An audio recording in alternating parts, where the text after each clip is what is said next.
right, here we go. OverDrive off and running. TSN 1050 on the TSN app. Your home smart speaker up on TSN 4. Brian Hazio, Doug Jeff O'Neill, Jamie Noodles McLennan. What's going on? What's going on? Back in Toronto. There he is, my man. First class Bernie Lomax.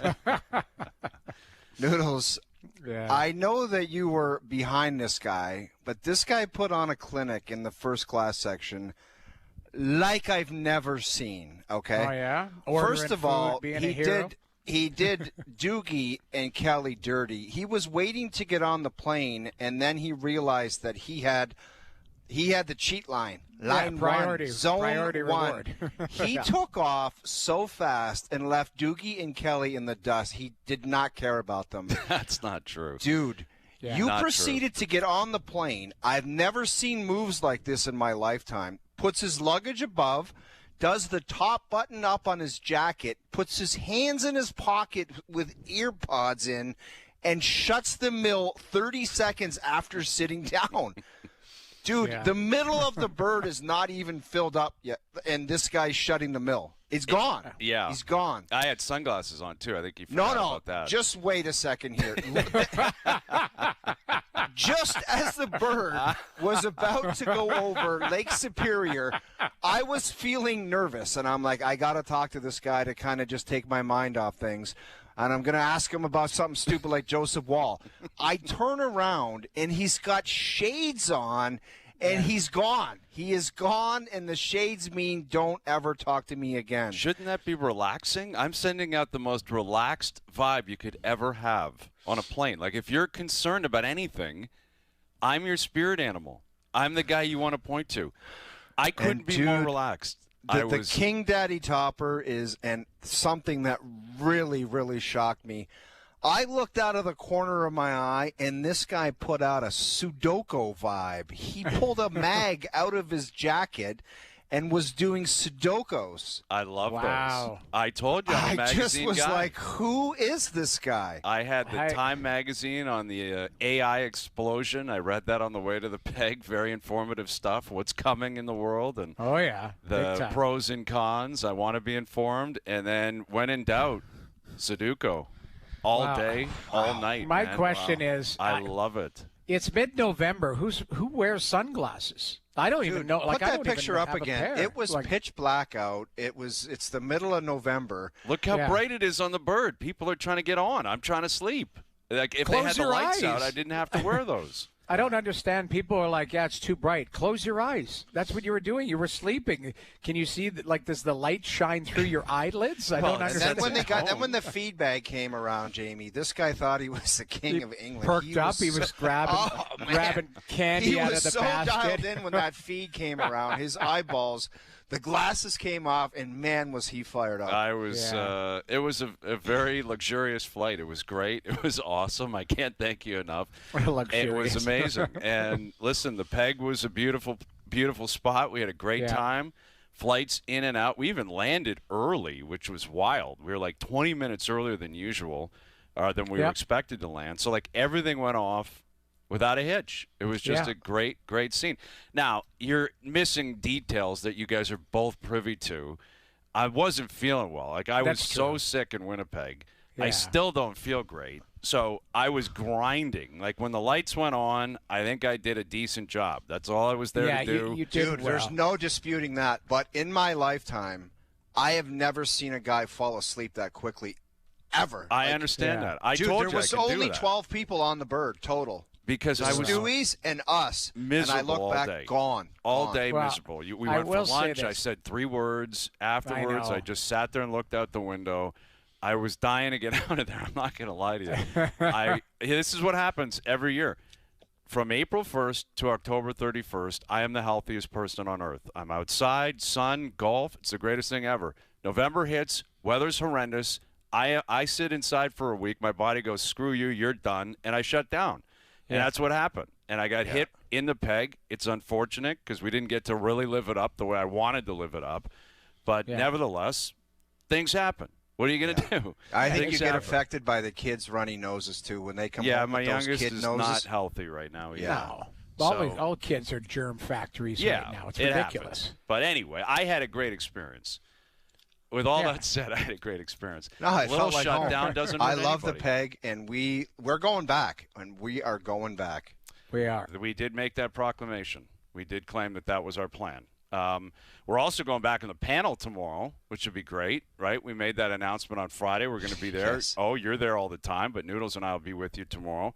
Yes. For what feels like a must-win in Leafland, with the Leafs playing the Blues tomorrow. The Blues may be one of the few teams in the league playing worse than the Leafs right now, and they might have a management team that's actually more angry with their group than the management group here in Toronto. So, Hayes, I don't even know if we can go to must-win. I did must-win last time. yeah, like a week against ago you Boston. did must-win. Yeah, against the Boston Bruins, Duthie was like, what do you think? And I'm like, this is basically a must-win. I stole some of your info where they dropped points to Detroit and they dropped points to Buffalo. And it was like, now Boston, just after kicking your rear end, you got them again. What are you going to do about it? And they ended up dropping that game, and they haven't won since. It's kind of getting close to what do you guys want to do with this season, isn't it? Yes. Yeah, I think every Leaf fan's asking the same question. Yeah. Do you have it in you to pull this off? Because, right, like this is as low as it can get. You've played your card. This is as bad as it can get. You lose 5 in a row.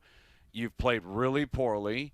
Yes. Your stats are awful. Like everything across the board. There's no you couldn't sugarcoat it a week ago, to your point. It's worse now because they keep losing. And the injuries are up to you know what. Exactly. And that is what's going to add to it, and that can sink a room. You can speak to it. When it's already bad and guys are like, I can't go, it's like, oh, here we go. Now who's going to play? Yeah. Because the word today is Nick Waugh's out now. So Nick Waugh can't play tomorrow. And Austin Matthews hasn't even skated. Like, I thought it was day-to-day. I thought, then he goes on IR, and now he hasn't skated. Stolarz, I never see him around. I thought he was going to play last Thursday. And the guy's just not around. He's not playing. And, obviously we know Tanev. We know Lawton's not close. So, like, these – and now Brandon Carlo's on the IR. Like, these are big-time players who are not available to them. And there was even – I saw a tweet where I don't know who sent it, but I think it read something like this. Is it worth – like saving the season with some player transaction with the guys that they have? Like, is it worth trying to figure out some kind of trade? Is there even a trade? I don't think there is. I don't think there is a trade. I don't think there's unless I don't think there is. I don't. The only trade you can make is we're talking major players for major players. Yes. Like, I think people look at this as, well, you trade futures for some depth, or maybe depth players for depth players. Yeah. That doesn't change who you are. That is not going to do squat. Teams will be calling and saying, if you want to talk about Matthew Nyes, then we might continue this conversation. But I love how everybody thinks that all these guys that are basically the same guys, the 15 to 20 point guys, if that, are all not even 10 to 15 point guys are going to be somehow wanted by other teams. Wrong. They're hanging up the phone. What are they going to take 8 of them? No, exactly. Like, if you were going to trade Yarncroke, you would have done it in July. If you were going to trade Steven Lorentz, you're not getting anything. No. Like, there's nothing coming back. Even you see names like Max Domi out there. Max is not getting you anything in return. That's changing your team or your season. Like, the way he's playing right now, he's a net negative on the ice. He's on the ice for a goal every single night, basically. That's the problem. You look at their team, you look at their lineup. It's given flashbacks. I said it last week. It's a weird kind of deja vu that Leaf fans are having. They have not had it in a long time. Yeah. A long time. But it's a deja vu that's very uncomfortable. You're looking at the lineup every day and saying, man, I don't like that. Like, that does not look good, because you've got to play Murmas. You've got, they're picking up Troy Stetcher off waivers. Sure, give him a shot. The roster looks like the roster when they had Bozak, Phil, and JVR on the top line. And they were tanking.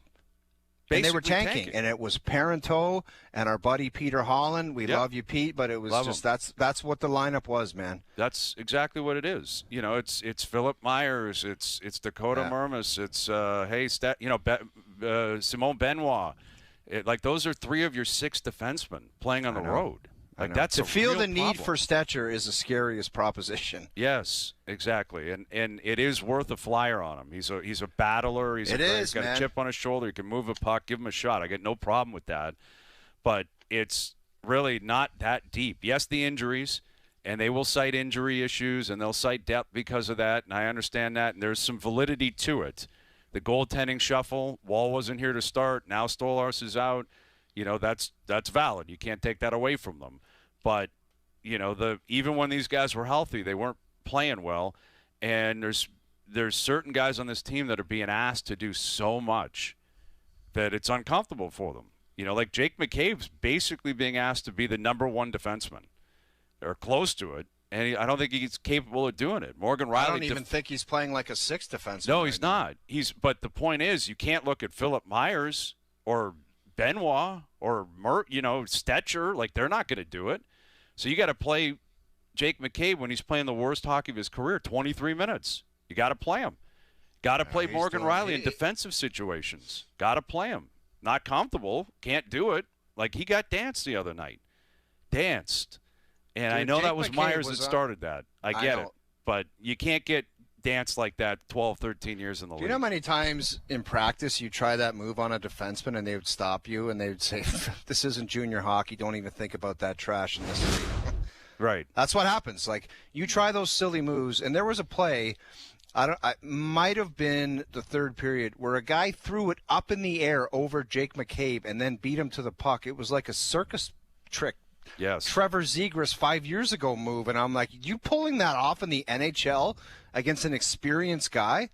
It's a circus what's going on out there. Yeah. Well, they have no depth in defense whatsoever. Everyone's playing this team right now. Oh, salivating. St. Louis included. As bad as St. Louis is right now, they have no confidence. I guarantee you they're flying in saying, we can get these guys. We can get off the schneid tomorrow night. They're looking at something, Brian. I'm sorry, I could hear everything you were saying. I don't know what was going on, but I agree. The problem is I don't think the fix is trading Yarncroke. Like you said, Brian, nobody's wanting him. They could have grabbed him in the offseason probably. So there's no, like, giant fix out there. The fix is in the dressing room. The fix is getting healthy as well. You mentioned you went through the laundry list. Like, you can't hide that they're banged up. But the guys who are playing have to play better. And I'll give you an example. 88's got himself – like, he's got a bunch of points, but he's not playing – I would expect him to dig in. I would love to see him win a battle. Stop expecting that. I've had enough. Like, the guy's a wickedly talented player. But the idea of him digging in and leading the charge or whatever the hell that's expected, he's going to do what he wants, and he's going to produce a lot of points, and he's elite at doing that.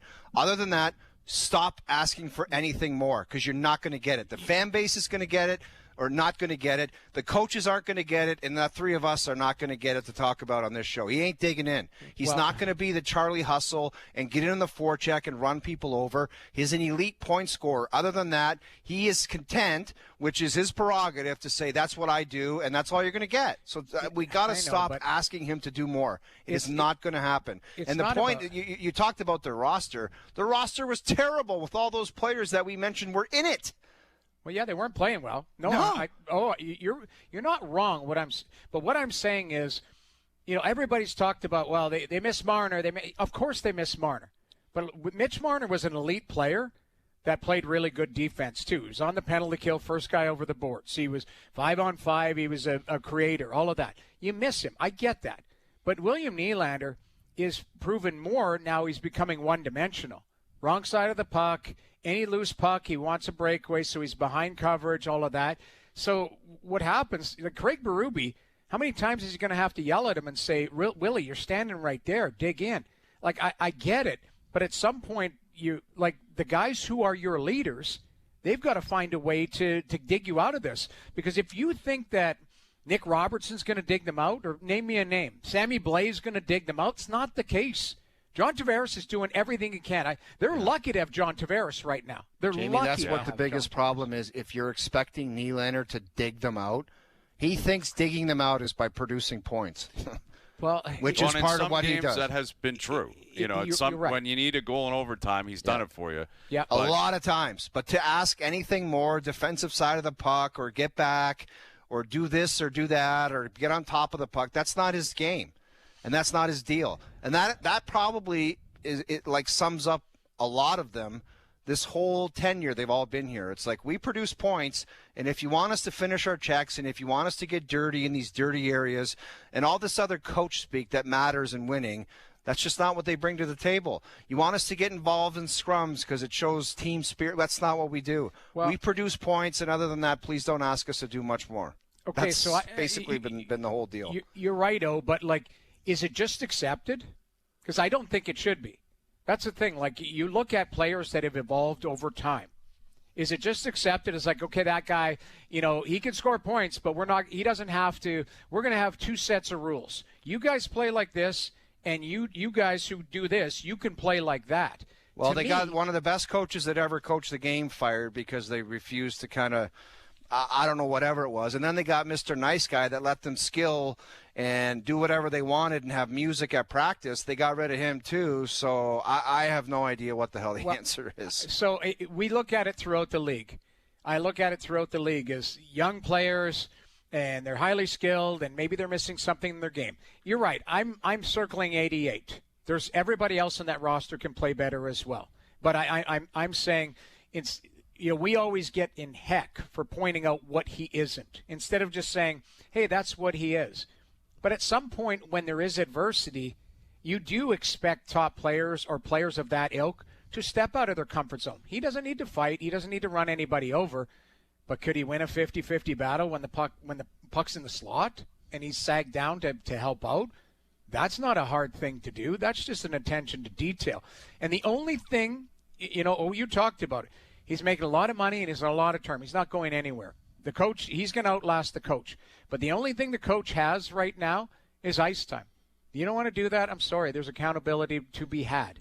And if you're losing games anyways, you put guys out there who are going to go through that wall, who are going to block a shot, who are going to do something. I mean, I'll believe that when I see it. That's never happened in the past. And generally, the answer to your question is the contract. And when a guy's got 8 years with a full no movement clause, there's your answer in terms of what you can expect to happen.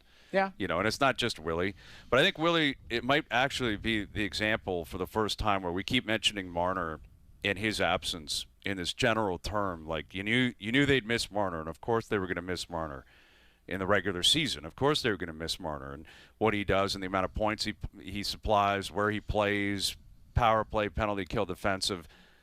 It's interesting where Marner and Nylander were always kind of pitted against each other in a way. The two right wingers, who do they play with? Which one's better? Which one do you like? Who scores more? Who does scores what? more? Who can you keep?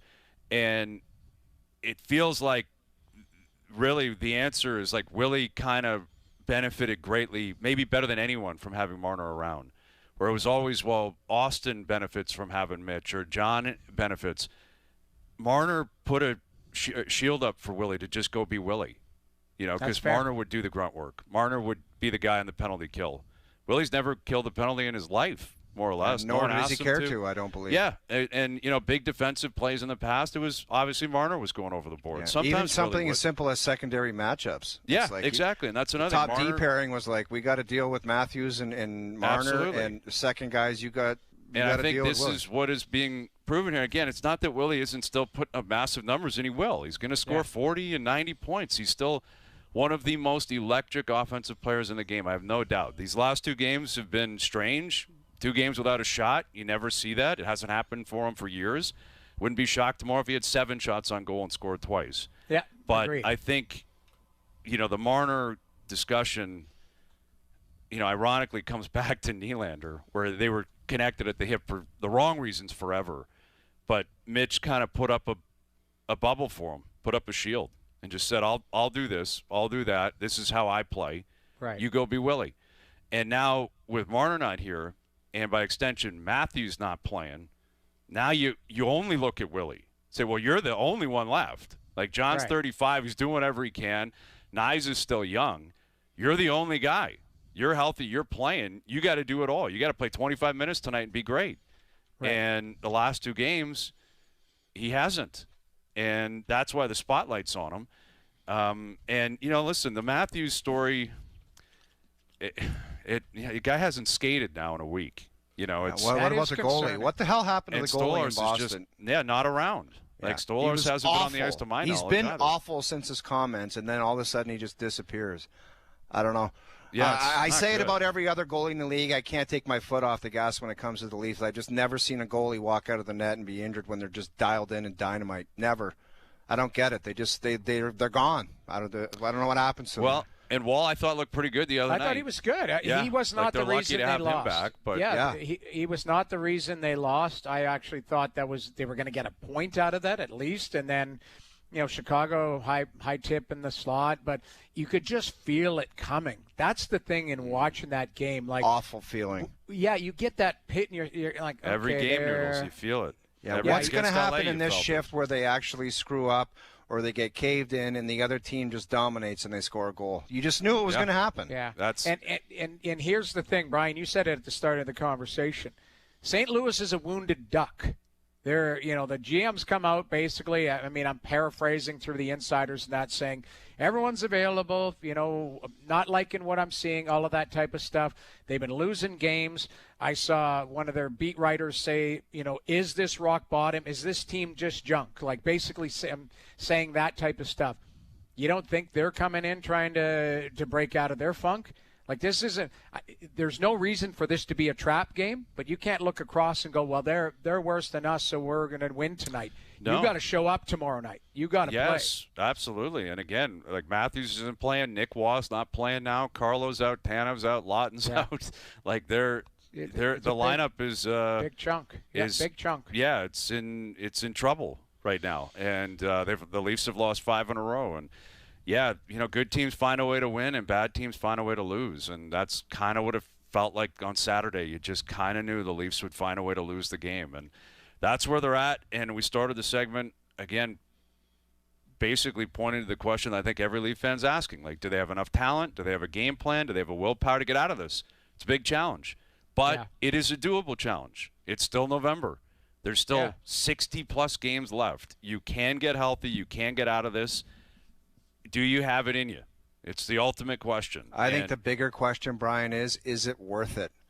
Everyone's a competitor. Everybody wants to win. But is it worth it? To crawl into the playoffs and get absolutely bee-slapped, is it worth it? Will they? I don't know if they will. If they get it together. I mean, listen, they're in the darkest place they could possibly be right now. Like, to talk about them positively is almost impossible. That's the truth.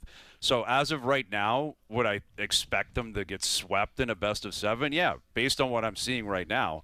But in 4 or 5 months, if they're healthy, playing big, playing heavy, playing better defensively, and their goaltending's better, I get that's a lot of checks that you gotta check off. But look at what's going on. Montreal's coming back down to earth. Boston's been great. Good for them. They look very good. They're hitting, fighting. They're fun. I'll believe it when I see it 30, 40 games from now. Florida is still not in a good place. Tampa got pumped by Vancouver yesterday. Pumped. So but they've won 8 of 11. I understand that, Noodles. I'm just saying they got pumped yesterday, and they're still not in a playoff spot technically. So they've been better, but I'm just saying there's other teams in the league that are also in a bad spot. So you got a lot of season left. I'm answering his question. Do I think it's a lock if they squeeze in that they're just going to get destroyed? I don't know if that's true or not. I don't know. Yeah. But I don't know if they got the willpower to make it there. That's the bigger question. You got to understand the question. Is it what is this season worth to crawl into the playoffs? Are you asking if you're Keith Pelly or Brad Treliving, or are you asking if you're the players? I think everybody in the organization is like, obviously the up top would be like, if we get a couple gates out of it, but what damage are they really going to do as of right now? And like how much can they turn it? Can this team turn it around where all of a sudden they can be a threat in the East, where people around the league are saying, watch out for Toronto this year? Not based on their history, they're not going to get that anyway. Like, even if they finished with 130 points and won the President's Trophy, people would say you're teams still would be dying for them in the first round. Yes, because of their history. Their history, but okay, there's a couple things that we can't deny. The injuries are real. Like, this isn't like that's not a finished product on the ice. When you're missing your number one center, And where's Tanev? Is he 2? Is he your number 2? Like, I don't. I guess. I don't think he's your 1, but I think top he's 4 top, for sure. top. I don't think they have a 1. That's okay. the So problem. let's say he's a top pairing guy. You're missing the guy who your number 1 goaltender or 1A. So you're missing the spine of your team really, and then you throw in some other players. Waugh, your number 3 centerman, Lawton, your number 4 centerman. Would I like to see them come back and see if they could get their game in order? Absolutely.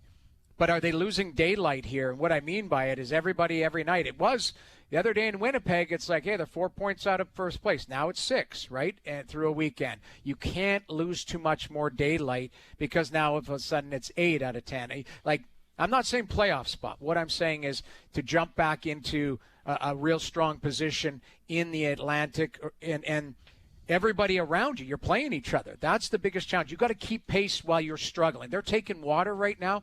We've said it all along.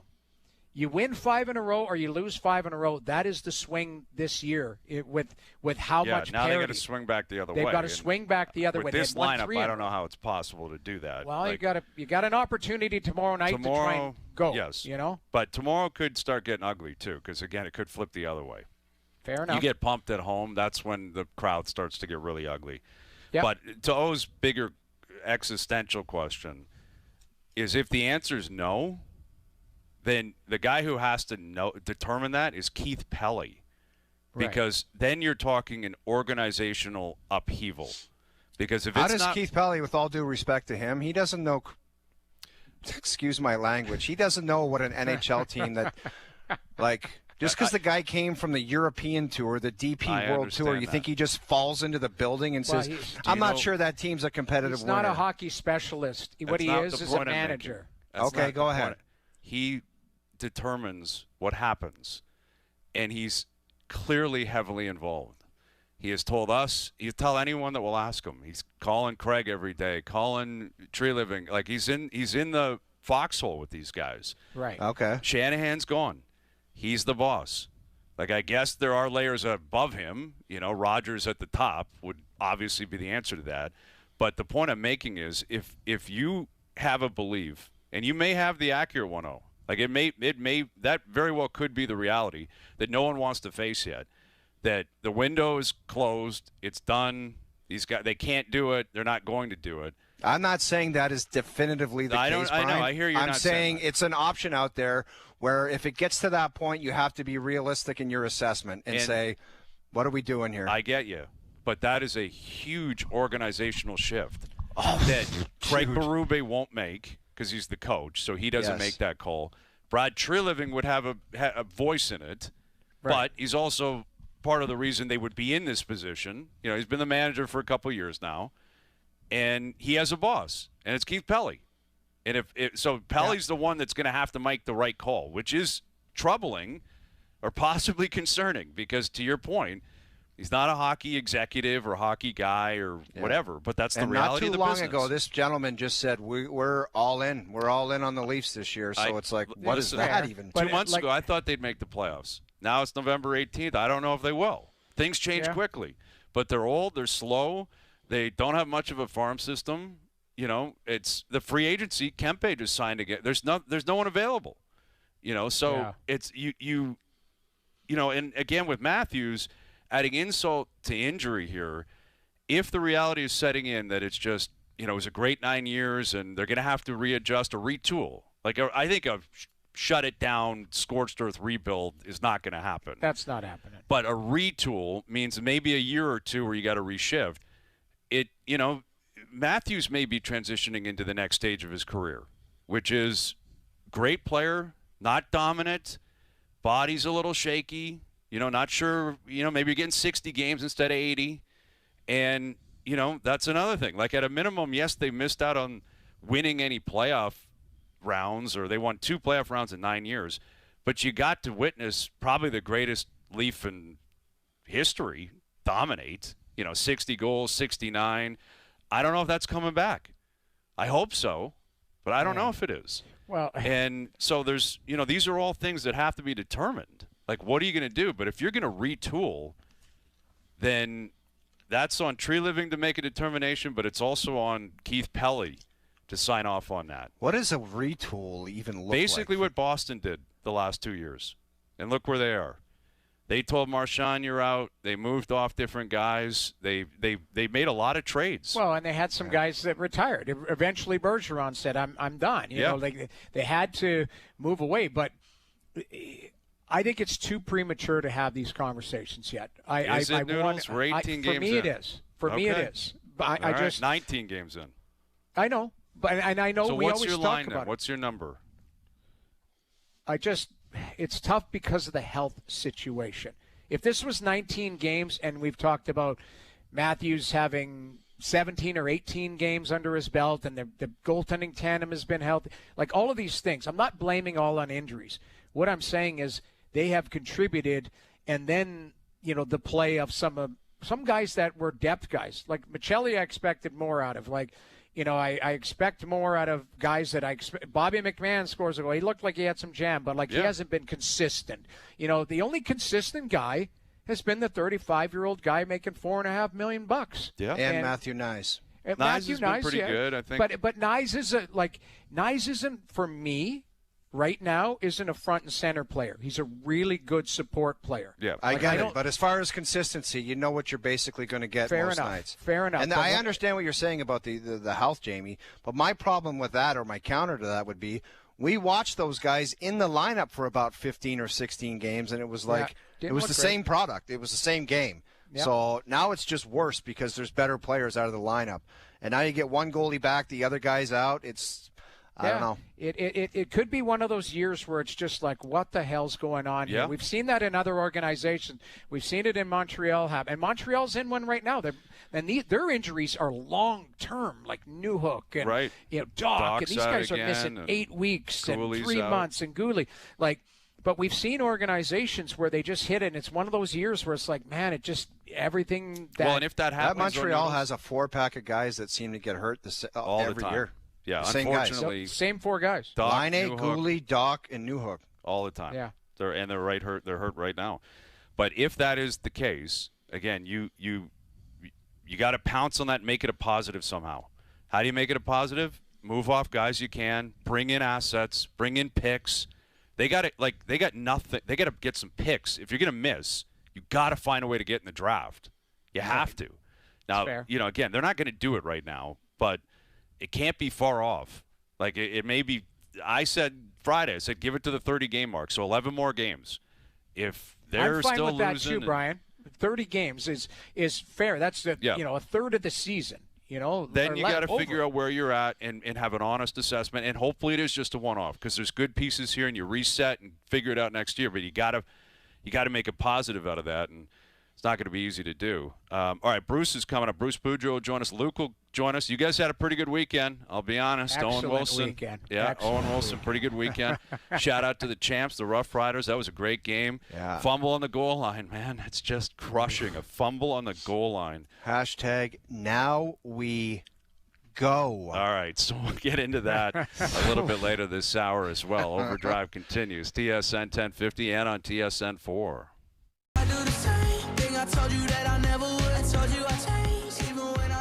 That's all of our colleagues who covered the Grey Cup. Excellent job by everybody. Yep. Everybody. Yeah, they do a phenomenal job. Phenomenal job. Listen, it was a great game. I thought it was going to be a blowout at half. I thought the Riders are just I know. They're dominating. They're just going to take off. And credit to Montreal. They didn't go to sleep. They battled back and got to that fumble on the goal line. That's your moment. Those tush pushes, man, they're getting a little bit out of hand. I'm watching that. Yeah. You're watching the NFL, and you're like, there is so much space on that field, and this is all coming down to grown men crawling on the floor and, busting guys' knees. I just couldn't believe it. I was like, really? The tush push with all that room out there in the CFL? I found it goofy, to be honest with you. And I know AK threw out a tweet sending a message to the commish saying, let the skill players score TDs, no more tush push. Well, right. I didn't have on my bingo card Stuart Johnston getting the Jerry treatment. Oh, yeah. If you're a commissioner, you get booed. I guess. I mean, that probably was – I didn't see that one coming. It was I could hear it through the TV, put it that way. Oh, yeah. I think if you're a commissioner or a prime minister, you're getting booed. Oh, yeah. Well, that's that guy. They had to mute it with that guy there. He was getting hammered. Carney or whatever. Holy Although smokes. there were claims, there were cheers. I don't know. There was not one. I'm not sure there were any. I think he was getting hammered. But I think if you're a commissioner, it would be uncomfortable if you got cheered. Really? I think so. I mean, what commissioner ever gets cheered anywhere? Like, I know Jerry in particular gets booed, like, everywhere, and then he likes it, and he plays Silver? At one point, Silver was a hero. Now everyone hates it. He kind of – you're right. He was this really progressive players commissioner. Now he's starting to take a beating. I got to tell you guys. You're right. Speaking of Jerry moves, Duffy pulled a Jerry move and had, like, a black sneaker with white soles on the stage. Really? It was a total Jerry move with a suit. Well, I don't know if there's footage of it, but Duffy went Jerry on the stage with sneakers on in a suit. Okay. I didn't see the shoes. I saw the post game. Joe from the Bridge, you've got to try to get footage of this guy because it wasn't like the total white sneakers, the cool guy. It was new. It was a Jerry look. It was really. Yes. I've got a pair. I'm going to wear them tomorrow. You tell me if you like them or not. I have UGG like dress shoes. Those are fine. Black Duffy, with the white sole. Yes. Duffy had running like he was going for a run in his suit after. Really? That surprises me. Duffy's generally got pretty quality fashion sense. And I thought he was battling, too. There was so much confetti in his hair, and like he was trying to talk, and there was the green confetti was everywhere. Like at one time, I think it was the MVP or somebody grabbed the microphone, and it looked like he wanted to take the mic from Duffy, and Duffy was like, "You're not taking the mic from me." Canadian MVP. Yeah. And also when he took the mic, there was a lot of boos, but I think it was because, Stu was coming up. Yeah. But I'm like, did we start something with Duffy? Did we start something in Winnipeg where you got to boo Duffy and it's not Duffy country? Because I thought he handled it incredibly well. Like, he's so composed and he's the interviews are always great. And but I think if you're a commissioner, you have to just expect it. Like, that's what's coming. But do people hate Goodell? Why do you hate Goodell? Why? I don't. It's a good question. Probably because he makes $54 million a year. Yes. Yeah. Exactly. But the guy is. He literally. That's a city. The NFL is a city. It's a country. It's not even just a league. It's literally a country. That's how powerful the NFL is. And to me, I think he does a good job there. I guess, I don't know. I mean, you'd have to look it up. Maybe I'm wrong on that, and he doesn't. Like, Rob Manfred, I think, is a guy that's probably in the lead right now because of the rule changes he made. A lot of it is rule changes, and let's face it, that's why a lot of CFL fans don't like, Stu Johnston coming in and changing some rules. And, I think he made a point, we know he made a point of reiterating and being much more or putting much more of an emphasis on the Canadian elements of the rules. Yes. Yeah. 12 players on the field, motion, 3 downs. He's like, that's not changing. Because that was the blowback. Yeah. Was when the rules were implemented or announced, there was, I think, a belief, okay, this is just the beginning of what is going to come. They're going to go to 4 downs. They're going to do this. They're going to go to that. They're, going to keep changing Americanizing it. Americanizing the game, exactly. And in a place like Winnipeg, where that's the CFL epicenter, like that is diehard Canadiana right there in Winnipeg. So I think that probably led to it a little bit. But I also just think it's the history. That's the role. If you're the commissioner and you're handing a trophy out, you get hammered. But I guess we'll see, because Goodell will be there at the Super Bowl. And the question now is, who is going to be playing in the Super Bowl? Something to chew on, brought to you by Boston Pizza, Canada's favorite sports bar. Enjoy $15 lunch at BP where you get an entree, a side, and a drink, and you get it all in 20 minutes or less. A fast lunch doesn't have to be fast food. See you for a $15 fast lunch at your local Boston Pizza. Again, shout out to Boston Pizza. Polo Park in the Peg. Unbelievable hospitality. Yes, we love thank it. Thank you. Kansas City losing to Denver yesterday. Ooh. And Florida losing to Tampa on Saturday. We're asking online, which of these two teams do you think has a better chance of getting to their 4th straight championship round? The Kansas City Chiefs or the Florida Panthers?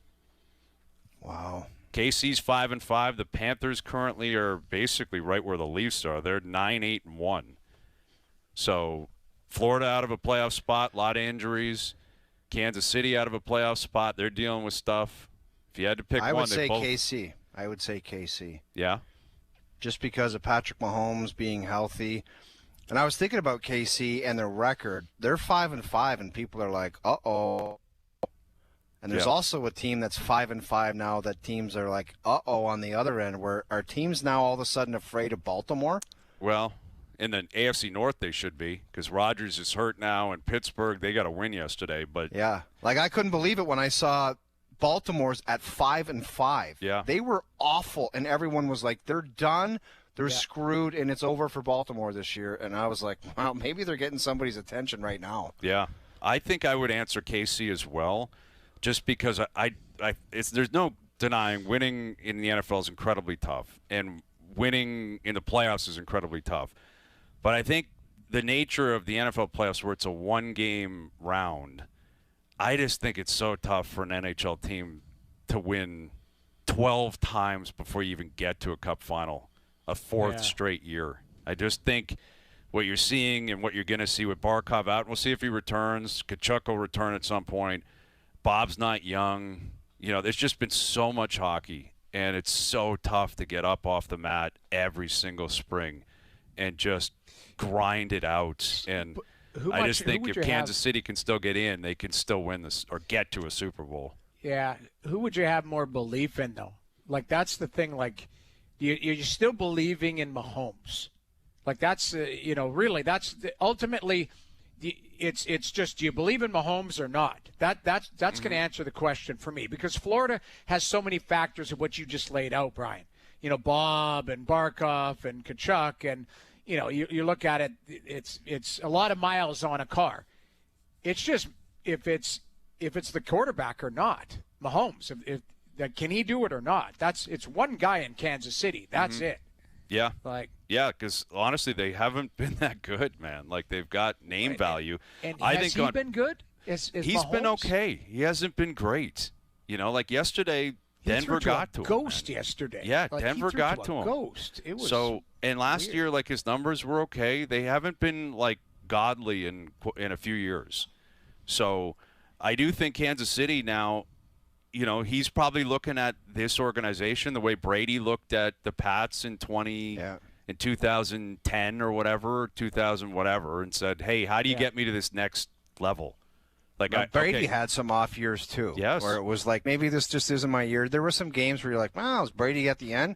And then 3 Super Bowls later, he's still kicking around. Exactly. That's true. He won his third Super Bowl in 04, I think it was, or 05, and didn't win another one until 2015. It was a 10-year gap. Now, he went to a couple in between. They went in 07, they went in 2011 or 2012, both against the Giants when Eli got him. But he didn't win for a decade, and that gets forgotten. I mean, that's a long time. Dude, that is crazy. That's a long time. So, if you're Mahomes and this is reality setting in, okay, Kelsey's going to retire, move out, other pieces are going to move around. Is Andy Reid going to be here long term? What are you going to do to get me back to that next wave? Like, what can you do for me to get me back? Because I'm still chasing Brady, and he got his second wave. He got his third wave. I think on paper the Panthers are a better team if healthy, but they're not healthy. Yeah, they're not healthy. All right, Luke coming up, and Bruce Boudreau will join us. Best Bets still in about an hour. OverDrive continues. TSN 1050 and up on YouTube Live. You see your boy Hazy Sean Payton dump the referee yesterday? There was a couple collisions yesterday. There was Payton, and then there was a cop in college who shouldered both players. He shouldered those guys. People were calling for that guy's job. He might get fired. He did. The cop got fired for shouldering those two players, going through them, and then turning around being a hero. Yes, he got fired for that. It was totally all him, too. Like, he the was players being a hero. gave him more than enough room. They were clearly focused. They put it in slow-mo, and both players tried to, move away, and he had to get involved. He shouldered out and did the turnaround, point, and stare. It was just so unnecessary. Hero move. Pull that heroic move.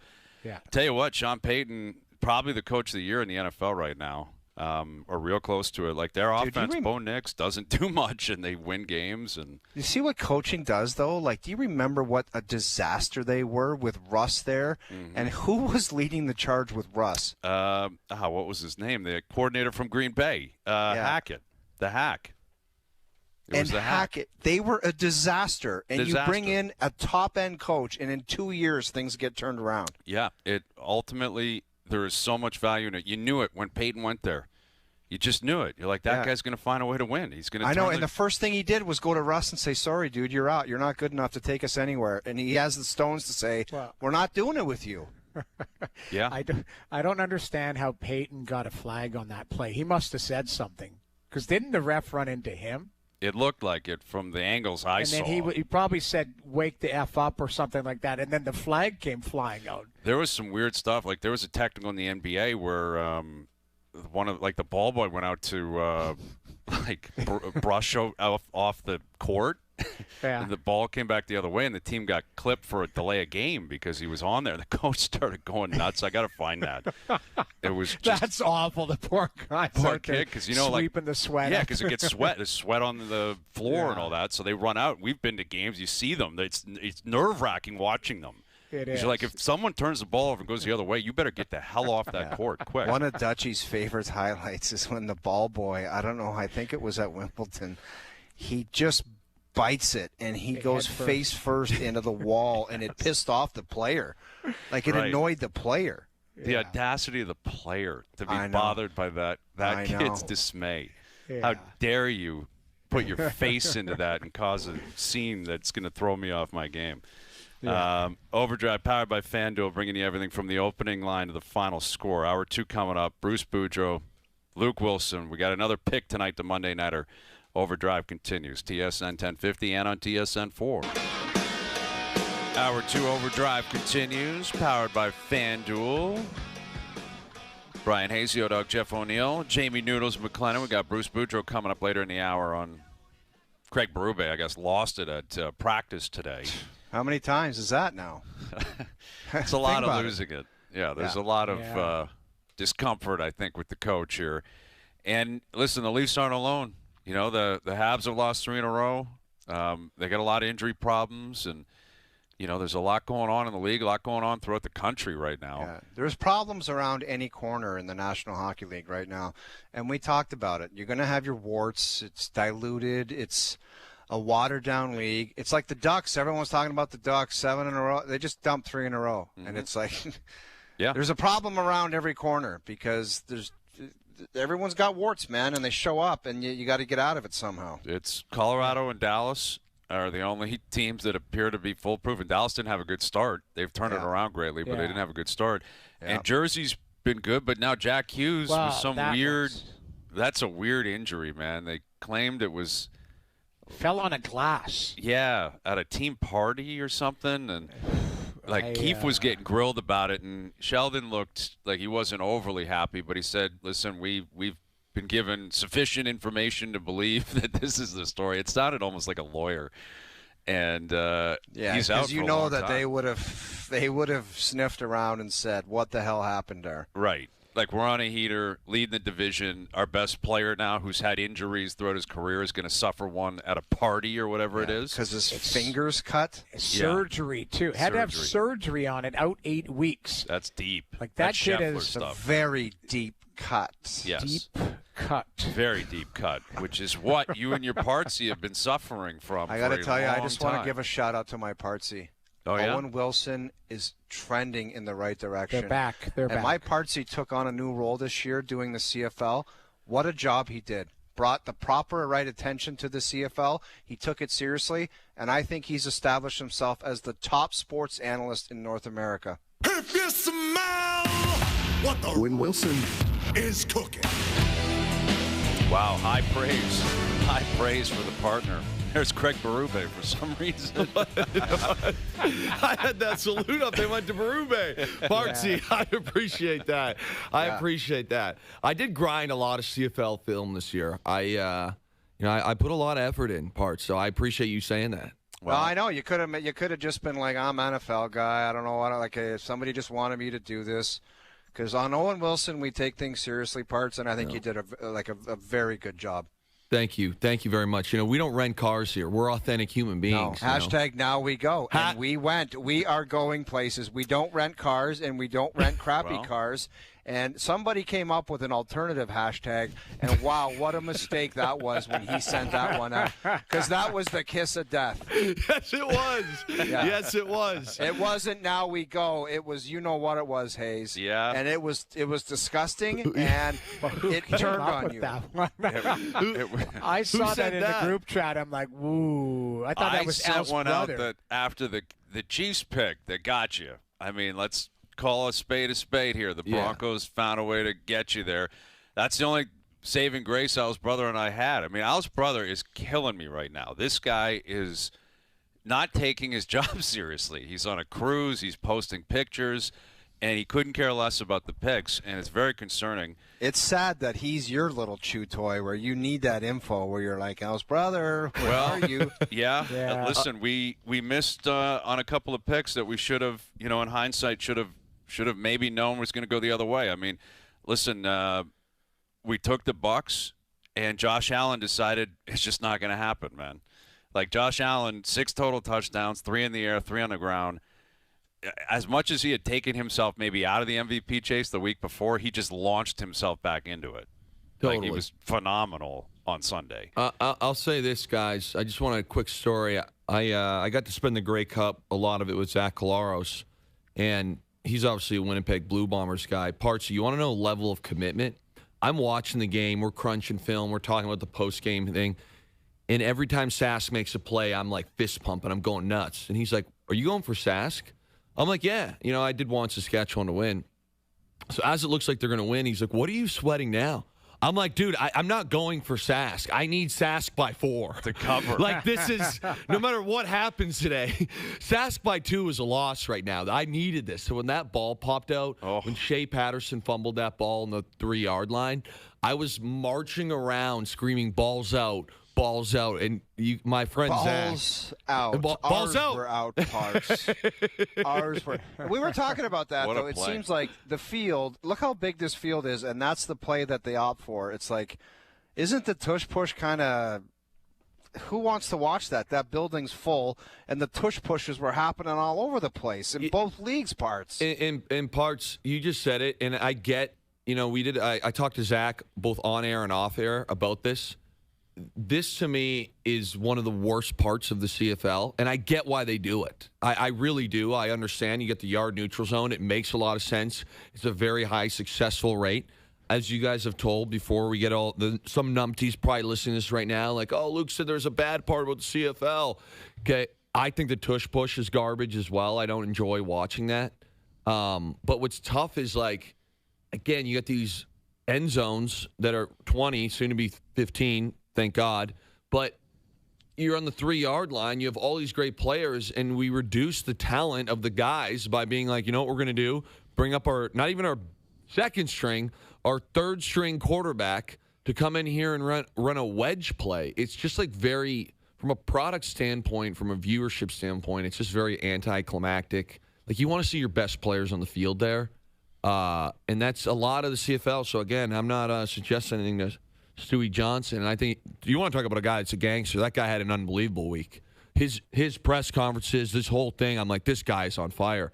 But that's probably something down the road that they might end up looking at. And I don't know how because you got to keep the yard neutral zone. You can't go away from that. That's a part of Canadian fabric, in my opinion. That's the thing, though, yeah, right? Like, Stu can't really make any more. Yeah, I don't think they'll make changes. anything more now, but I do think there's probably a couple adjustments with stuff like that where you can probably limit the amount of, you don't want, and it didn't happen yesterday. I thought yesterday was a really entertaining game, but I've been to a couple games where there's 7 or 8 of those things on both sides of the ball, and you're like, man. But the irony is, and I hear what you're saying, it's not your best players with the ball in their hand, but it actually did lead to the most explosive play of the game. The defining play of the game was the fumble on the goal line. Yeah. And you could tell he was uncomfortable holding the ball, man. Like, it popped out on impact. Yeah. Like, that's another thing. Like, I don't know. If you're Montreal, is there no other option that you have to secure the football there? If you don't get in, that's one thing, but you cannot fumble the ball. Like totally. And again, Hayes, like you get down to the 3, and it's 2nd and 2 from the 3, and the thought process there offensively is QB sneak, QB sneak, QB sneak. Get 1 yard, 1 yard, 1 yard, and you're in. Mm-hmm. Again, I thought there was a lot of really cool plays in that game. One of the things I loved was Mueller, the offensive coordinator for Saskatchewan, when the tides were turning, he came out and first play of the drive, they were 8 points up, and I'm like, wow, Montreal's mounting this comeback. I believe it was a 31-yard completion. Might be 39. They either went to I believe they ended on the 39. It was a 31-yard completion to Sam Emulus. And, I thought that was just, what do you guys say? The big ball's open. For an OC to come out here when it's let's try and control the game a little bit. They're coming back and being to take a shot like that on the first play, I thought really changed the tide in that second half. Mm-hmm. So, there was a million really cool moments, but, again, the fumble, some of the quarterback sneaks, just not for me, I guess. Partsy, unfortunately, you mentioned the big balls open. What we refer to is the no balls open. No balls open. No, I apologize. You got that one wrong. Yeah. Sorry about that. It's the complete opposite is usually what we reference. Yeah, no balls open. Trevor Harris, right call for MVP of that game? No. I would have went with Emilus. He got most outstanding Canadian. Yeah. It's one of those. Let me rephrase that. It's one of those really quarterback. Yesterday. Yeah. It's one of those quarterback. Sometimes when you're well, I think the best player in the league, a couple of years ago was Christian McCaffrey, or last year was Saquon, but you give it to the quarterback. Mm-hmm. I'm not trying to take anything away from Trevor Harris, but some of the plays Emilus made, and there were a few early that I thought were massive, where it was 2nd and 6 or whatever it was, and he catches a 4-yard pass, makes 3 guys miss, and turns up and gets 15 yards of yak. I thought he had a lot of moments where he himself kind of put the team on his back and really gave them a lot of momentum. But you can go either way, A or B. And usually the MVP and his story. He's older. He's getting his first Grey Cup. And Hayes, look at you, man. You're Mr. CFL. I'm Mr. CFL. Look at this guy. Look Brian at me. Hayes, He's 2 Mr. days in the CFL. peg, and it's like I grew up in the prairies. Can I say the peg changed us? That's what it was. I like that. I will say, I think my most enjoyable part of I thought the Boston Pizza segment you guys did was electric. The whole atmosphere there was pretty cool. Yeah, they did a great job. Parts, when you broke out the "Go Leafs Go" chant for the first time, Parts, I couldn't get over that. I was thinking about that all weekend. I thought it was absolutely electric. It was, and there was a lot more people than I thought bought into it. There was a lot of Leaf fans in there at Boston Pizza. There were some anti-Leaf fans in there, too. There were some people that did not like that. I was with the brass after one of them. Did you buy a round for everybody to boo Duthie? Didn't buy anything, but I asked He if asked they the would, whole group. and he did. And the best part about it, though, Luke, is he told everybody, he said, when Duthie walks in, just start booing. And then when Duthie walked in and they were booing, he was looking around going, why are you guys booing him? What's going on? You can't give away all the secrets. Come on now. Now we got to go on the panel with that guy tomorrow. So I was in the, it was split. So after that happened, I was in the back and I was talking. I was in a pretty good conversation. So the next day, TSN Winnipeg, Danielle Bain was like, yo, were you there when Duthie got booed? And I'm like, what are you talking about? And they're like, apparently O-Dog put everyone up to it. And so I had to go back and watch it. When Duthie sat down, the entire restaurant It was loud, dude. It was really over the top. It was a mistake. And It was a mistake. Yeah, there was no reason for him to expect it either. Parks, you were on fire in Winnipeg, Parks. Yeah, it was great. But it's my second home. We're moving to Winnipeg. The whole operation. So funny. We love the peg. Well, yeah, it was a great cup, and I guess we transitioned into the offseason, and we'll see what comes of it. But now the NFL takes center stage. Yeah, we'll get to the Monday Nighter here in a moment. But I guess we got to ask you about the Chiefs. That feels like to me the story of the weekend. There were a lot of stories. Shedeur Sanders was playing. Josh Allen did what he did. I was watching the Rams-Seahawks game. That was a great, gritty, hard-nosed football game, man. Those two teams are legit. Very legit. And the only separator is Stafford-Darnold, in my opinion. That's the difference. They're both studs. Totally. We talked about it, I believe on here, where but to me right now, I've said this, you guys. I think you guys are in agreement. Where I think the Rams are the best team in the NFL thus far. I don't think that I think they should be undefeated if it wasn't for their kicker. And for Seattle to go toe-to-toe and have Sam throw 4 turnovers, that was a statement by that defense because even though Stafford did get it done, he was contained. I mean, Stafford's been on fire before this game. So I think I'm not a big moral victory guy, but there's a lot of positives you can build on in Seattle. And I agree, dude. Watching it, what I was – when you just see two teams that are A, well coached, but B, they're tough. Yes. There were a couple of loose balls, and guys were putting their lives on the line. And that's when you can tell a team is connected and they've got the fight, and both teams showed it yesterday. You're going to see impressed. Some fireworks here. I think they might somehow see each other in the playoffs as well. And that'd be a great game. I'll say this, too. I loved Ernest Jones' interview afterwards. I know he did use some profanity, so I'm not sure if Doogie's allowed to show this. But you talk about culture. I know we talk about that a lot on the show. For a starting linebacker to come in and defend the quarterback so aggressively, where I believe his exact lines, I don't want to misquote the guy, but he said, if you got something to say about Sam, either way, it's blank you. It was, to me, I heard that, and I'm like, that's a good locker room guy right there. This locker room's pretty tight. He doesn't want anybody pointing the finger at his quarterback. He brought up, you can't define Sam over this game out of all, how well he's played this year. I was pretty impressed with both teams, and I thought Seattle made a statement. They're the real deal. Big time. Okay, as for Kansas City now, 5-5. Is this it? It's not it. It's not it. I'll tell you this. Is a dynasty over? No, not yet. Do I feel good about Kansas City? No. Here's the thing. The team I feel worse about is the Chargers. The Chargers are banged up, and I think a little reality set in. Taking an absolute thumping in Jacksonville, thumping, is a tough pill to swallow. So you're a game back. I think the Chargers are 7-4, so you're 5-5. Yep. But you're a game and a half back of the Chargers, and you're not going to catch Denver, in my opinion. But do I think they can still sneak into a wild card? Yes. And, does anybody want to see Mahomes in the playoffs? No. Do I think that they're as good as they have been in the past? Also, no. So I was a bit shocked with the last couple weeks. But you look at their upcoming schedule here, I do think that I just believe they're going to finagle their way in. Could be the 7th seed, could be the 6th seed. Time will tell. And then all of a sudden, it's Andy Reid, Steve Spagnuolo, Mahomes in the playoffs. And I still think they're a force to be reckoned with. I don't think there's any team that's circling them being wow, I'm really glad we get to play them in the playoffs. Well, especially, listen, Denver, I believe, has now beaten them twice. Sean Payton's done a remarkable job there because we've talked about Bo Nix and what is he, what can he do? It's that defense is so good. And, they're 9-2. The Pats are 9-2. The Colts are 8-2. It's this new blood at the top of the AFC. Yet none of them, have any winning pedigree.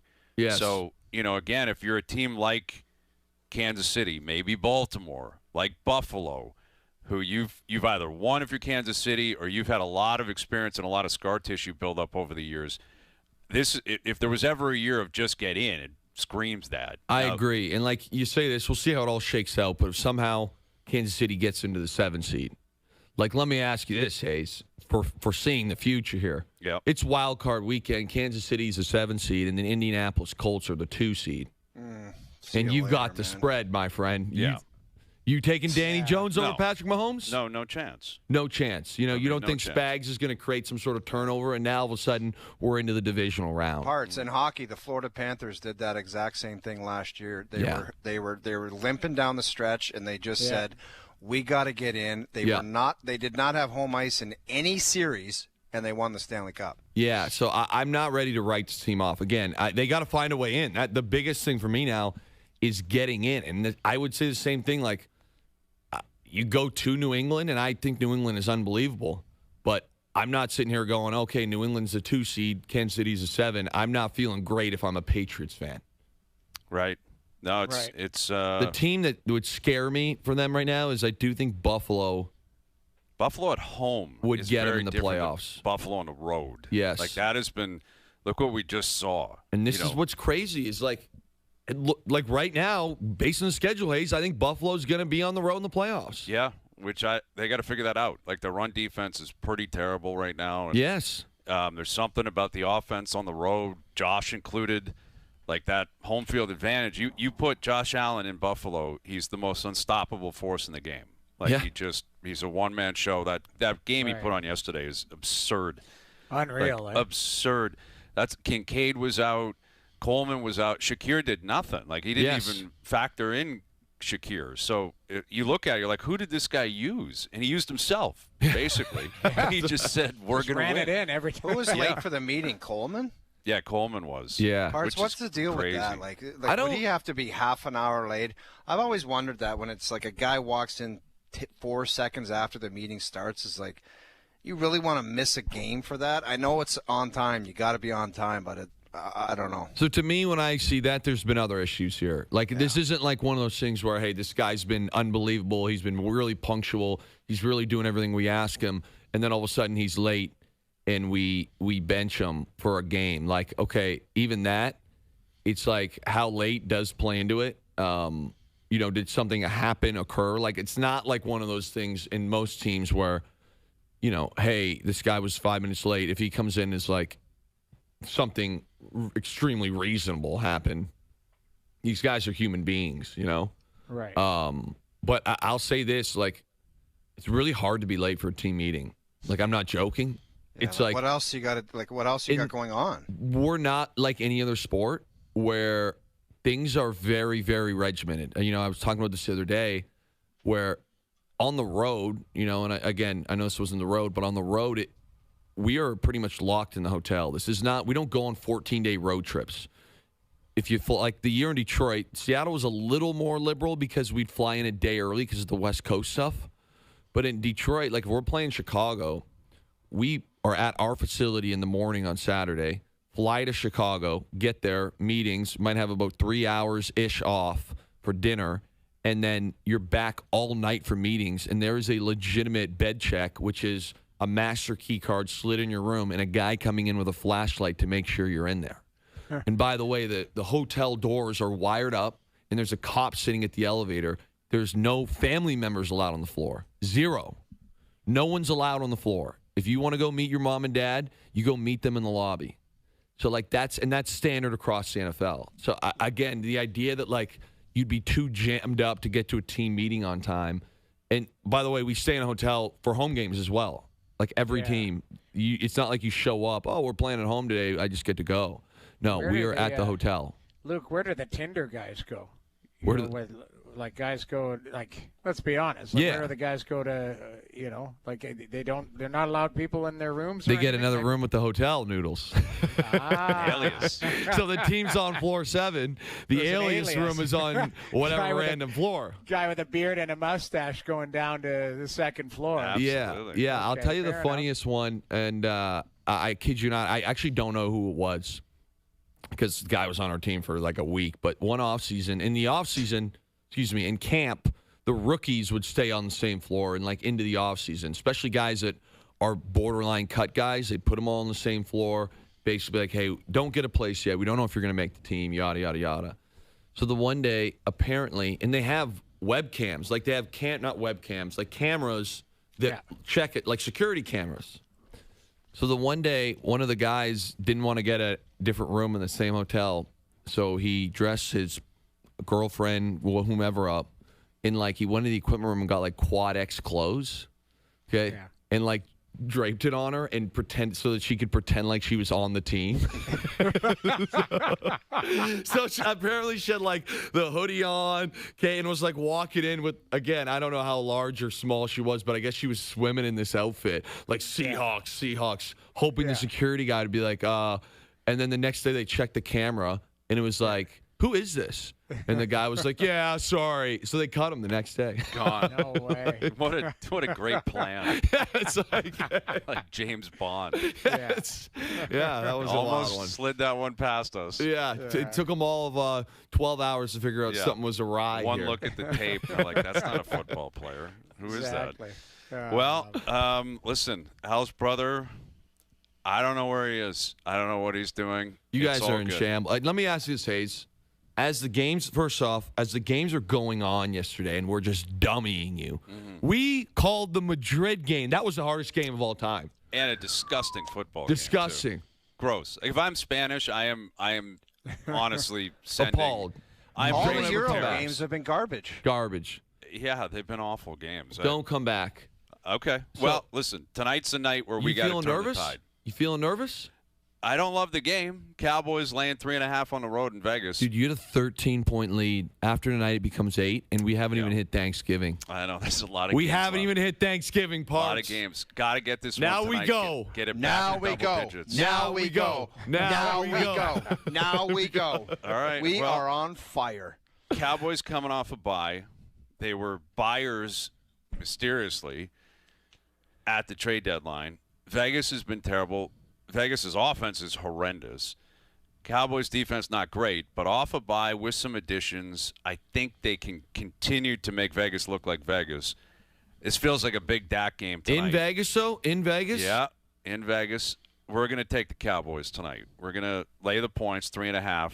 Dallas, I don't know how they can possibly believe it, but I think they do believe they're still somehow in the hunt in the NFC. Yeah. And Vegas is 2-7. They're awful. You know, Bowers scares me, but they don't throw it to him enough. I'll tell you this, Faze. This is one of those lines to me where it's so egregious that I think like maybe there's something I'm missing. Me too. I thought weird. the line would be 7 for the Cowboys. Yeah, coming off a bye and Vegas being as bad as they are. Yeah, I looked at this, and I do think Quinnen Williams, I hate pumping your tires here, I do think Quinnen Williams and Logan Wilson will really help. Mm-hmm. You know, they're not going to change everything, but they're going to help a lot. I could not believe this line was 3. Doogie, you're sure it's 3.5? It's 3.5. Thumbs up. Doogie just So, like, maybe it's one of those things where we're all just missing it. And we're getting baited into taking this, what we think is a layup. Yeah. And the next thing you know, it's 8. That's what concerns me. And listen, it is Dallas. You know, like if anyone's going to screw something up, it would be the Cowboys. Yeah. So, but yeah, picks in. Alice, brother, Godspeed wherever you are, man. Cruising. Godspeed, enjoying Alice, his brother. life, man. So you guys don't even talk, text, nothing. I haven't heard from him. Parts. They don't have the chemistry days. we have, man. No. They don't have the chemistry And we have. My understanding is he's off the grid throughout the rest of the week. So, wow, this Yeah. guy just doesn't care. Alice, right? brother, he got to the halfway point of the season and said, "We've done our job." Yeah. And his I just can't imagine him off the grid, like you know that real estate show Off the Grid, where people are looking at. I can't imagine him and his girlfriend looking at real estate off the grid. I don't know what the hell they're doing. Yeah, but Guy's hope they're not having a committed. great You know, time. you might have to Keon Coleman him. Suspend him. It might be a weekly. It might have to be a suspension. He's for missing a the week. team meeting, man. It's disappointing, but it might have to happen. All right. Well, there it is. Picks in. Locked in. Part C, Good go stuff. Leafs, go, baby. go Leafs, go forever, especially in the pig. There he is, Luke Wilson, our TSN football analyst. Hayes and Braun, the Cowboys laying 3.5 tonight. All right, Bruce Boudreau coming up on what's going on in Leafland, what's going on around the country for a lot of teams right now. And we'll get to our best bets later in the hour. Overdrive continues. TSN 1050 and on TSN 4.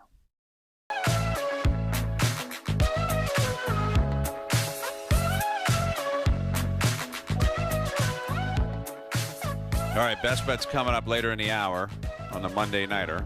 Overdrive brought to you by FanDuel, bringing you more ways to play your game your way. Shout out to the Rough Riders. Grey Cup, now a thing of the past. We move into the offseason for them. The NFL still rocking.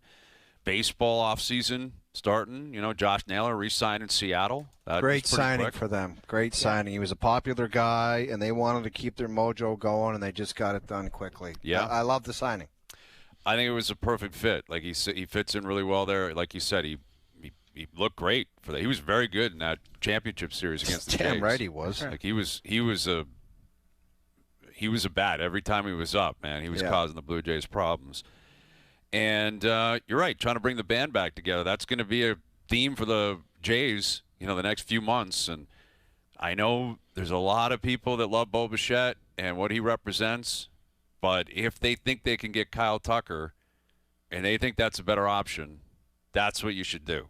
The question is, what does Bo Bichette think of you wanting Kyle Tucker? Well, what I'm saying, is he won't have a choice. Because if they sign Tucker, they're not signing Bo Bichette. Okay, what if you swing and miss on Tucker and then you're trying to go back to the X? That's tough. Ooh, and that's tough. where it gets dicey, and that's where you got to hope business is business. Yeah. And you it's get not caught with personal. your pants down on that one, you're in tough. Like Yeah. you get neither of them. You can. You're right. And ultimately, I think what you just said there, that would seem unacceptable to lose out on both. And Tucker's, he's a free agent that has no connection here. So who knows if you can get him. Bichette, you probably feel pretty good about keeping. But if you can get Tucker, you're probably going to do that over Bichette. But that's a ruthless play, but it's probably the right play if it improves your team. Yeah. All right, so Bruce will join us here in a second. And we'll get Bruce's take on, how you handle this. With Toronto, we spent a good portion of the 4 p.m. hour talking about the Leafs. They've lost 5 in a row. They're 8-2, or 8. What are they? 8-9-2 now, I believe. And on Saturday, they had a 2-1 lead going into the third period. They played pretty well. I thought they battled and they played pretty well. And then it's 2 terrible mistakes, like just losing battles. Myers, Riley, McCabe, you lose battles, back of your net, you lose the game. And you knew it was going to happen, too. And you felt it. And if we could feel it, I wonder if the head coach could feel it. Here's a guy that would know from experience joining us here on the Maple Toyota Hotline, our TSN hockey analyst. There he is, Bruce Boudreau. Bruce, where are you at here with your Leafies? Are you in a positive frame of mind or what? I always try to be in a positive frame of mind, even if you can only see half my face. So, or that's all I can see on this anyway. But listen, I agree with you guys 100%. I could feel it on Saturday against Chicago. I'm saying they're going to lose. They're playing to lose. They're playing let's just get it out. Let's not attack. They were playing like a team that is got very little confidence right now, and that they just wanted to survive against a team that, is playing better, but is still not one of the top 16 teams in the NHL right now. I was really disappointed because I knew it was going to happen. I was hoping they'd get it to overtime before they lost, but that was not the case. But they don't look like a team that's really comfortable right now. Brucey, the question is, do you think they can ever get comfortable? And do you think they could ever turn it around? Because the facts are that even with everyone in the lineup, with the exception of Wall, they were playing the same way and not playing well. So now they've got some injuries, and it seemed a bit drastic for this time of year, but the way they've been playing, maybe not. We came to the question, like, they got to decide soon whether they're going to punt on this season or try to make something of it. Which way do you think they'll lean? Well, I think it's way too early to decide on whether they're going to punt. There's 63 games left in their season, and a lot can happen in there. But here's what I think: the Leafs, it's not easy, but they can play good defense. They're just not playing defensively at all. They can get better goal. They have seen better goaltending. Maybe with Wall and Stolars, they can get back to where their goaltending should be, because they're 4th in the league in goal scoring.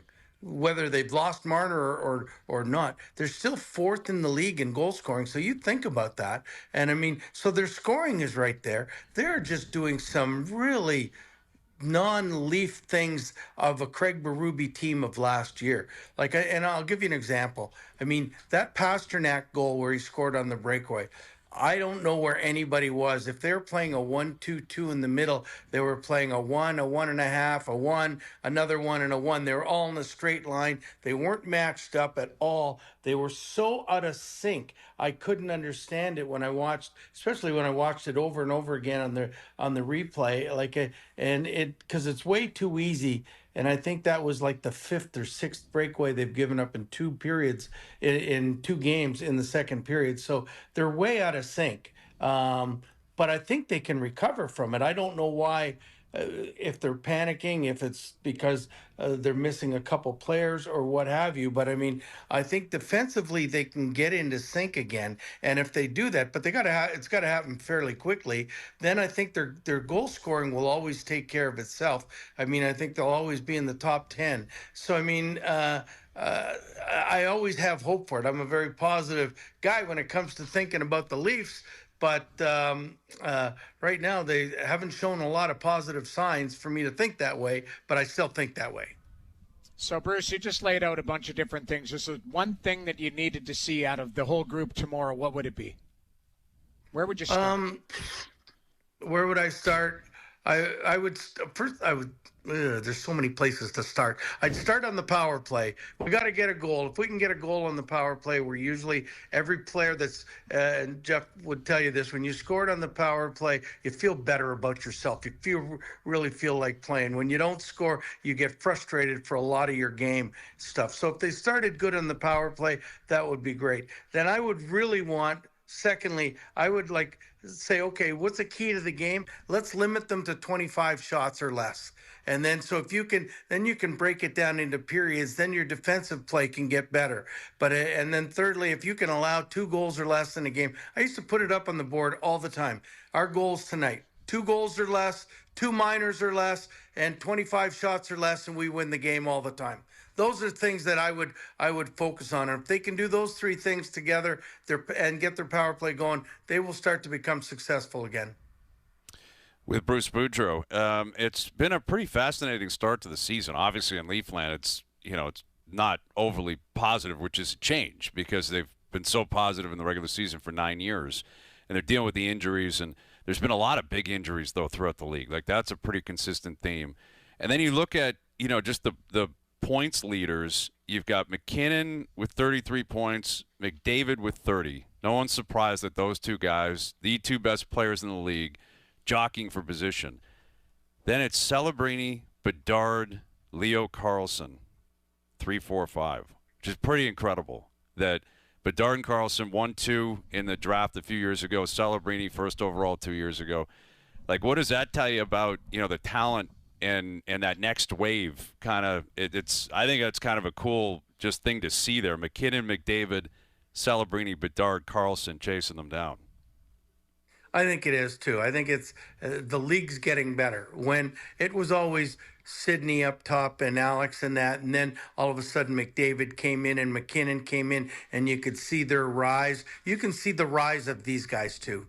Celebrini, it's only his 2nd year, for goodness sakes. Bedard is his 3rd year. They finally got some people to play with Bedard, and he's showing that they're becoming men, and they're growing up, and they're playing that. It shows me that the state of the game, hockey, is okay. We're going to lose superstars in the next couple of years, guys that have been iconic. If you look at Sid and Alex, eventually retiring. But the game is in good stead because these young guys continue to come up. There's another one coming up for next year. And I just think the talent is getting better and better. And so I'm not worried about the state of hockey. I think there's going to be stars for many years to come.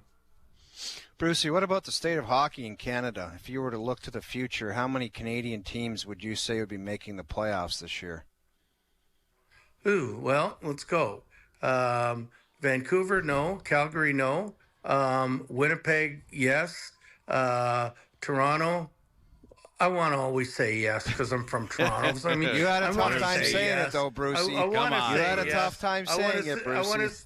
Hey, listen, there's a little bit of homerish in me, I got to admit. Okay. And then you want to say, I think Montreal is even though they've gone into a 3-game funk right now, I think they're going to rebound and make it. And I think Ottawa is going to make it. They've got points in 7 out of the last 8 games, and they're doing it also without Tkachuk. So, I think if they could stay healthy, that they will make it as well. So how many teams was that? 1, 2, counting 3, 4 teams from Canada are going to make it. Okay. Edmonton? I like that. I don't know. Edmonton, yeah. What about Edmonton, Bruce? You got them getting in? Oh, yeah, I forgot. You know what? They're so far up north, I always forget about them. But, how can you say Edmonton's not going to make it when they've been in the Stanley Cup final the last 2 years? So, and any team that has Connor McDavid on it, I got to believe is going to be there when push comes to shove at the end. When you need something, he's going to be playing 26 minutes a night, and he'll get it done. I'm always worried about their goaltending. I don't think they can win without their goaltending that they have, but I think they're good enough to make the playoffs. Yeah, they got Hyman back, and he made an immediate impact, and that dry settle. That's the same 5 that you had that made it last year. Yeah. Correct? Yeah, they all five made. Yeah. Yeah. Yeah. Mm-hmm. All right. Well, I mean, there's I'm one big team on Canada. I may live in the States, but I'm big on Canada. What can I say? Okay. I'm telling you, there's no more than 3 teams. 3 teams max from Canada. Okay, name your 3. Sorry, let's get. I'm not going to do wanna hear that, it. Bruce. I didn't go that far into it, but it's no more than 3. I think there's 4 for sure. 4 for sure. Yeah. Who's the most guaranteed? Like, who would you say, Edmonton. Bruce? Is it Edmonton for you, Winnipeg. Noodles? You're guaranteed. Edmonton If and you had to put your life on As the of line. right now, you have a stronger belief that Edmonton is going to make the playoffs over Winnipeg. No, Winnipeg should have been 1. Edmonton Yes. would be 2. Yeah. Yeah. Winnipeg for Winnipeg me too. should have been 1. Yeah, Winnipeg should have been 1. I misspoke. Okay. I mean, the thing is about Winnipeg, like, they're in a bit of a rut right now. You know, Colorado and Dallas have been so good. Yeah, I'd probably say Winnipeg 1. You know, it's recency bias, but Ottawa's been really impressive lately. Ottawa's have got been. points in 11 of 12. Yeah, like really impressive. And they're sorry. hungry, and Brady gets back, he's going to be like a caged animal. 11 of 13. Sorry, they lost on the weekend 1-0. So that was I forgot. But You know what Ottawa's I'd love been to see them do, impressive. the Ottawa Senators? I'd love to see them get Brady back and then just make some kind of acquisition. Like, get some kind of really good player just to say, we got a good team here, man. Why not? Yeah. Instead of like I don't want to say like a typical kind of Sens type of, like, you know how I just want them to get a really good player to say, we're going to Make do an something. impact. Yeah, Yes. What make do an they impact. need? What do they need? Like, you know what I mean? What I would, if you're asking Well, me, Jamie, do I you would, think that the kind of Amadio types guys that are put in roles of being I just want like a premier type of forward or a defenseman, an impact player, because you can only get so much out of those guys. Well, Amadio's pretty good on the third line.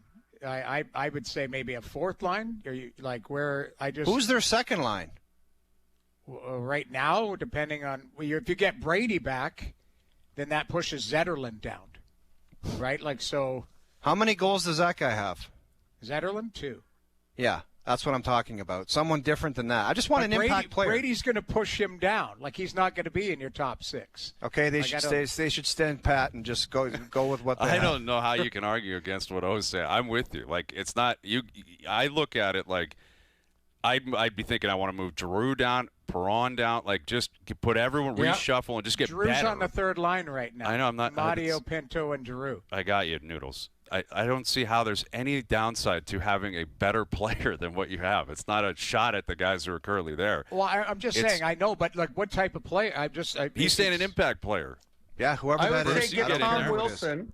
If you could get Tom Wilson from the Caps when Brady comes yeah. back, they have a No, playoff team. Zetterlund's that there, could win. Bruce. Can't do it. Can't do it. Zetterlund's there. Can't Okay, get but Tom what do you Wilson. what do you I don't trade like for that Tom either, Wilson? Bruce. What do you trade for Tom Wilson? You guys You are get all of a sudden trade jumped from the Zetterlund. bridge. Trade Okay, Zetterlund. straight across. You think Brian McClellan? Okay, if Steve Staios calls up Brian McClellan and goes, "How much? Tom Wilson for Fabian Zetterlund." What do you think he does? Just what's the Obviously, reaction? that's not going to I happen. think he hangs up. Jamie, we're He just gives him the saying it's middle not a bad finger and idea if they farts wanted into to the bring in an phone impact and player. hangs up. Yes, Like, it just, of course he it, does. It just like you're going to have to give currency up. But I'm saying Zetterlund hasn't played well to his capability. I'm saying he's not going to be there when Jamie, Brady let me comes just back. make this perfectly clear. I don't want to put down anyone in the roster. I think they've been fantastic. But to get Tkachuk back and then make an unexpected play where you're bringing in an impact player, I don't think that's a bad idea for any team. You're not wrong in it, but I'm saying the cost of doing business is you're gonna lose somebody off. Okay, that then the roster. league sucks. Then the league sucks. Then where it's just you stuck with what you got, and that's what you Well, got to go to bat with every night. The league but sucks. That's if what you I ask, think of it. If Tom Wilson, what would it cost to get Tom Wilson? I'm not Bruce? talking about Tom Wilson. That's Well, that's Bruce ridiculous. just- They're I not just giving threw him out a a name. Bruce has got him available. I just threw out a name, and I firmly believe if you could, just going by what we're talking about here, if we could get one player and a GM wants to make a trade, and even if he loses the trade in the long term, they can always make that trade. Whether, fair but enough. like if you had to give up, and I don't know what it is, but I mean, if you had to give up 2 number ones or 3 number ones, if you thought you had a chance to win it, I would do it, but that's me, and that's why I'm not a GM. So this year seems pretty wide open right now. Right. It's November, but right now, it's kind of like the East is waiting for a powerhouse to take over, and maybe it's Ottawa, maybe it's one of the teams that have been sleeping out of the gate. Who knows? But it's Ottawa's been really impressive, and that's without Tkachuk. You add him and maybe another piece, maybe they don't need it, but man, that would send a message, I think, to the rest of the East. All right, Bruce, we'll leave it there. Great stuff. All I can say before I leave is there's 75% of the season left. So let's not count out the Leafs yet. Okay. There's still 75% of the season left. Lots of time. Eternal optimist. I love it. Good Toronto boy. Thank you, Bruce. Good seeing you. Okay. Talk.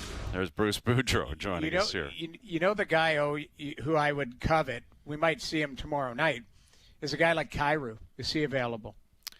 Anything like that. Anybody on the St. Louis roster. Like Jimmy Rutherford used to do his business very early all the time. Sometimes it worked, sometimes it didn't. I just think it would be great for the team to just say, hey, we battled along here without our captain. Let's think do some they definitely business. need more scoring, like natural scoring. And Jamie, that was my only point I was trying to make. Well, and it's a great point. What I'm saying is, you can't.